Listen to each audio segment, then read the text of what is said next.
Sir कल poster लगे थे सब जगह एक गन लेके और इस तरह से कि बदला पूरा हो गया। क्या कहना है? देखिए, अपने आप को ये लोग सिंघम समझते हैं। सिंघम एक फिल्म थी, काल्पनिक कथा के ऊपर बनी हुई फिल्म है। हाईकोर्ट ने कल ये सवाल पूछा है सरकार से बदलापुर के एनकाउंटर के बारे में कि ये एनकाउंटर सच नहीं लगता है, झूठा एनकाउंटर है। बात सच और झूठ की नहीं है, बात यह है बलात्कारियों को कठोर शिक्षा देनी चाहिए और ये फास्ट ट्रैक कोर्ट उसमें इस प्रकार के मुकदमे फंसने नहीं चाहिए, झटपट न्याय होना चाहिए। लेकिन अपने राजनीतिक स्वार्थ के लिए अगर आप एनकाउंटर करते हो ऐसे लोगों के, तो ये गलत है। अगर आपके मन में आप अपने आप को सिंघम मानते हैं, देवेंद्र फडणवीस, वो दोनों में झगड़ा चल रहा है। सिंघम कौन? ये पहली बार मैं देख रहा हूं देश में एक सरकार में दो नेता है, एक मुख्यमंत्री है, एक उप मुख्यमंत्री है। एनकाउंटर का श्रेय लेने की जो होड़ मची है, मैं सिंघम या तू सिंघम, ये जो होड़ मची है उसमें सब कुछ क्लियर होता है कि ये कितनी बड़ी राजनीति चल रही है।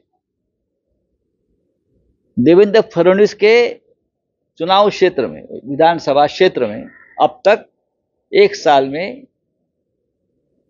100 से ज्यादा महिलाओं के ऊपर अत्याचार, बलात्कार और हत्याएं हुई है। कितने लोगों का एनकाउंटर किया देवेंद्र फडणवीस ने? कितने लोगों का एनकाउंटर किया, मुझे बताइए। कल ही नाला सोपारे में भारतीय जनता पार्टी का एक पदाधिकारी है, सामुदायिक बलात्कार कांड में उसको पकड़ा है। सामुदायिक बलात्कार कांड। क्या देवेंद्र फडणवीस सिंघम, एकनाथ शिंदे सिंघम, उनका एनकाउंटर करेंगे? फिर एनकाउंटर एक ही क्यों? जिसने बलात्कार किए हैं या महिलाओं के ऊपर अत्याचार किए, सबका एनकाउंटर कर दो, करो ना, हम समर्थन करेंगे आपका, करिए ना। आप किसी एक केस में पकड़ते हो इसलिए कि उस बलात्कार के पीछे और कुछ रहस्य है, और रहस्य आप कोर्ट में आया है, किसी ने एक पिटीशन किया है किसी व्यक्ति ने, और वो जो संस्था के मालिक है, जिस एजुकेशन इंस्टीट्यूट में हुआ है ये, वो लोग बीजेपी से संबंधित है, आरएसएस से संबंधित है। उनको बचाने के लिए आपने एनकाउंटर किया है, ये आप जनता को पता चला है। तो मिस्टर सिंघम 1 और 2, इस देश में, उस राज्य में जितने बलात्कार आपके कार्यकाल में हुए, सबके एनकाउंटर कर दो।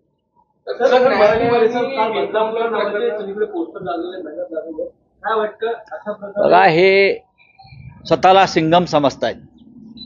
एक चित्रपट आला होता सिंघम, ती काल्पनिक कथा असते पडद्यावर। अजय देवगण, मला वाटतं आम्ही पाहिलाय तो सिनेमा। पडद्यावरचं कथानक प्रत्यक्ष जीवनामध्ये घडत नाही। आता या महाराष्ट्राचं चित्र असं आहे की मी सिंघम की तू सिंघम, अशी दोन नेत्यांमध्ये चढाओढ आणि संघर्ष सुरू आहे। तिथे देवेंद्र फडणवीसच्या हातामध्ये बंदूक दाखवून फोटो आहे, मी सिंघम।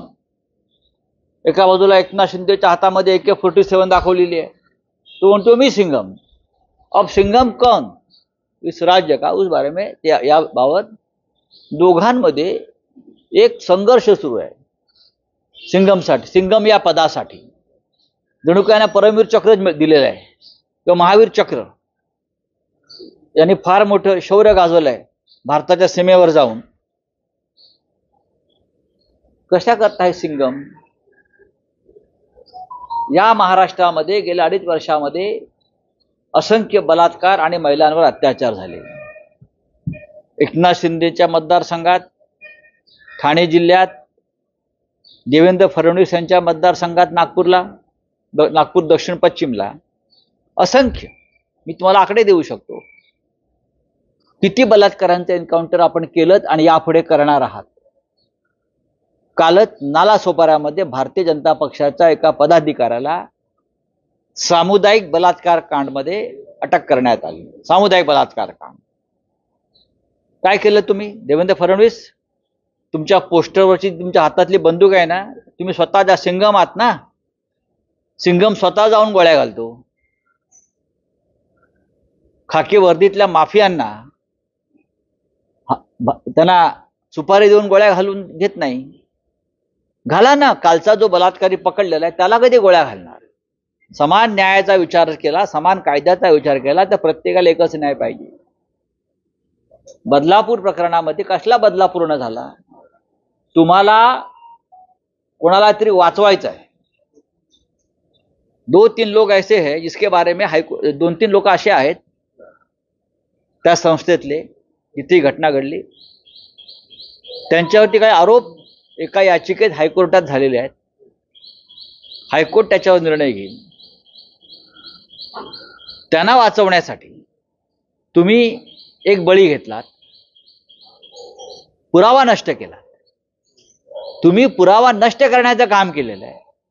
कारण या बलात्कार कांडामागचं सूत्रधार असा आरोप त्या याचिकेमध्ये आहे की त्या शाळेतल्या मुलींचा वापर करून पॉर्न फिल्म्स, चाइल्ड ट्रॅफिकिंग अशा काही घटना घडत होत्या असं त्या याचिकेत समोर आलेलं आहे.